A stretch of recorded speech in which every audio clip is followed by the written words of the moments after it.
Hey everybody, welcome back. This is another lab walkthrough.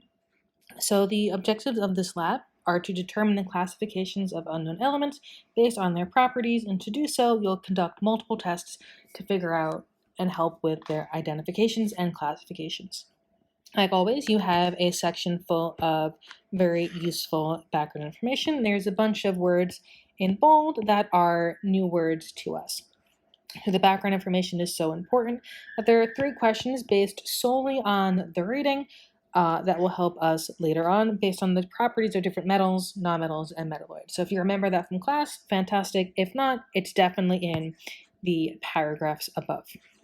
So at your lab station, you're going to find a box that looks like this, a magnet that looks like this or in a different color, and a conductivity meter that looks like this. So your first part is to make predictions of each of the 9 samples that you have. So you can open up the box and just by looking at them, see if you can guess if they are metals, nonmetals, or metalloids. I will say one of these is a metalloid, one of these is a nonmetal, and the rest are different types of metals. See, before you even do anything, can you figure out which is which? So when you get to the back of the lab, you have a few things that you need to do. Part 1 is to make observations for all of these different things. So take out each sample, give it a look. Things to look for: is it malleable, meaning can you bend it easily? The color of it, the texture of it, if it is shiny or not, all different observations you can make. Once you've written down your observations for each of the samples, take a magnet and you can just dip it into each section. You do not need to remove the samples for this. If something is magnetic, you will know. If something is not magnetic, nothing will happen. Then the more difficult one is testing the conductivity of each sample. So with the conductivity meter, you want to make sure that it is on. So right here is a switch. You want to make sure that the switch is fully on, connecting that circuit there.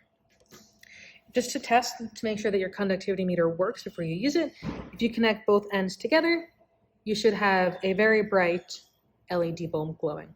Do not worry, you are not going to electrocute yourself with this. That is fine. So to test the conductivity of a sample, you will take it out of the box and you will touch one end of the wire to the sample and then the other end of the wire to a part of the sample that is farther away.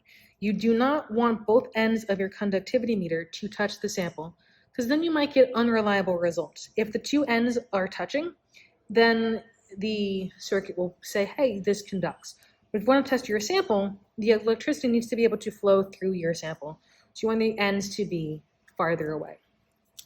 For pieces that are very, very tiny, like sample B, you can very easily take it out and make sure the things don't touch. You can look at that yourself. It does take some effort. So some of these samples will give you a bright color bulb. Some of the samples may give you a very dim bulb, and some of them may give you nothing. The sample may not turn the light bulb on at all. You're going to use that information to figure out if it is a metal, a nonmetal, or a metalloid. This is data table 2, in which you are collecting all of your observations and answers to the different tests that you are conducting. So where it says observations, this is where you're writing down different observations about your sample. If your sample is magnetic, if the answer is yes, you can use Y for yes, and you can use N for no, just in case you can't fit yes or no into those boxes. Based on your observations, your answers to these 2 questions, you should be able to classify your element as either a metal, nonmetal, or metalloid. So we'll do that for all 9 samples.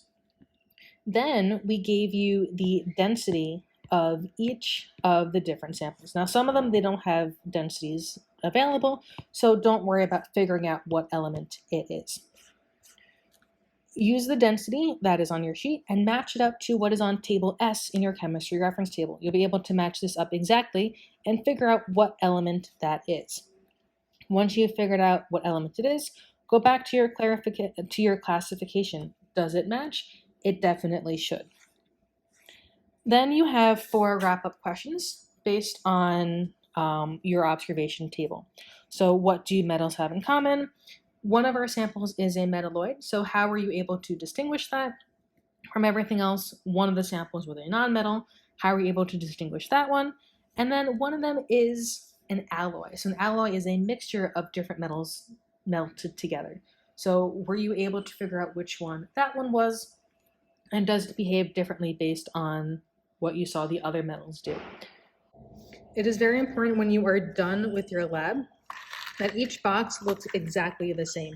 All the letters that are on the box correspond to the letters on your page. So every sample looks different. You want to make sure that it stays exactly like this. If something changes, you do have that reference sheet at your lab station to tell you what should go where. And that's it. That is your lab. Have a wonderful time investigating. Bye.